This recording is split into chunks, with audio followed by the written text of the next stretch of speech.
Hoje a gente vai mergulhar fundo numa das histórias mais queridas e ao mesmo tempo mais devastadoras da nossa literatura, O Meu Pé de Laranja Lima. Publicado lá em 1968, esse livro do José Mauro de Vasconcelos é quase uma autobiografia e marcou gerações com a história de um menino que, no meio de uma vida muito dura, encontrou um amigo no lugar mais improvável que existe. E tudo começa com essa pergunta, né? Parece coisa de conto de fadas, mas aqui é a coisa mais real do mundo. Uma árvore pode ser a melhor amiga de uma criança? É o que a gente vai ver. Vamos entender como essa amizade se torna o centro, o refúgio, a alma do universo desse menino. Bem, para a gente entender por que essa amizade é tão vital, primeiro a gente precisa dar uma olhada no mundo do Zezé. E olha, a verdade é que o mundo dele era moldado por uma realidade bem difícil. Sabe, esse livro é um exemplo perfeito do que a gente chama de romance de formação. É uma história sobre amadurecer, claro, mas tem um detalhe. O crescimento do Zezé não é forjado na aventura, como em outras histórias. Não. Aqui ele é forjado na dor, nas dificuldades que ele enfrenta todo santo dia. E aqui está o coração do drama do Zezé. Para a família dele, pobre, lá em Bangu, ele é só um moleque travesso, um problema, um encrenqueiro. Mas por dentro ele é um menino precoce, super inteligente e, mais do que tudo, solitário, desesperado por um pingo de afeto. Existe um abismo trágico entre quem ele realmente é e o jeito que o mundo o vê. E é exatamente por causa dessa solidão toda, desse sentimento de não se encaixar, que o Zezé encontra um escape, uma fonte de conforto. E é num lugar que, sério, ninguém esperaria. E esse refúgio tem nome: Minguinho, um pezinho de laranja lima no quintal. Só que Minguinho é muito mais que uma planta. Para o Zezé, ele é o amigo, o confidente, a única criatura no mundo com quem ele podia dividir tudo, os sonhos, os medos. Era o seu lugar seguro. E essa frase resume tudo, né? É aqui que o realismo mágico da história brilha. A solidão do Zezé era tão profunda, tão intensa, que a imaginação dele deu vida ao mundo ao redor. A árvore não só existia, ela falava com ele, ela entendia, ela era real. Mas a história do Zezé estava prestes a mudar de novo, e de um jeito radical. Uma segunda relação entra na vida dele, e essa, talvez seja a mais transformadora de todas. É aí que entra em cena o Manuel Valadares, ou como todo mundo o chamava, o Portuga. Imagina só, para um menino pobre como o Zezé, o Portuga era quase uma lenda. O homem mais rico dali, com um carro que era um sonho.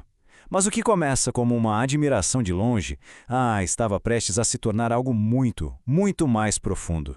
E olha, a amizade deles não começou de um jeito fácil, não. Que nada. O Zezé, na sua molecagem, tenta pegar uma carona no carro do Portuga e acaba levando uma bela bronca. Mas aí, acontece a virada. Um tempo depois, o Portuga encontra o Zezé com o pé todo machucado e, em vez de mais castigo, ele mostra compaixão, gentileza. Pela primeira vez, alguém é bom para ele sem querer nada em troca. E é ali que nasce uma amizade que se torna, na prática, a figura de pai que o Zezé nunca teve.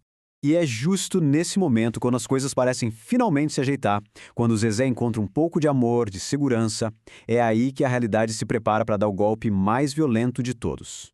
Aquela pequena bolha de felicidade que ele tinha construído com tanto esforço estava prestes a ser completamente estilhaçada.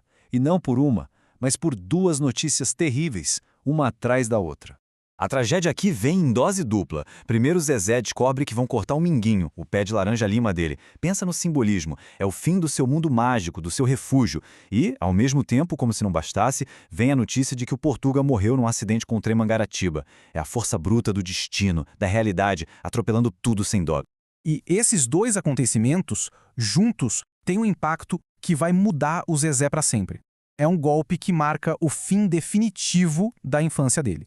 A dor é tão absurda, tão avassaladora, que ela se torna física. O Zezé adoece de verdade, fica de cama, quase morre. Porque ele não perdeu só seus dois melhores amigos, ele perdeu a própria vontade de continuar vivendo. E aqui a gente vê a transformação completa. O corpo do Zezé se recupera da febre, mas aquele menino sonhador, cheio de imaginação, ele se foi para sempre. A criança interior dele morreu junto com o Portuga. Ele aprende, do jeito mais cruel possível, o que é a perda. E a magia que ele via no mundo é substituída pela dor fria e inescapável da realidade. O final do livro é agridoce. Anos mais tarde, o Zezé adulto olha para trás e reflete. Ele não esquece a dor de jeito nenhum. Mas o que fica, acima de tudo, é a lembrança do Porta e da lição mais importante que ele ensinou, o que é a ternura.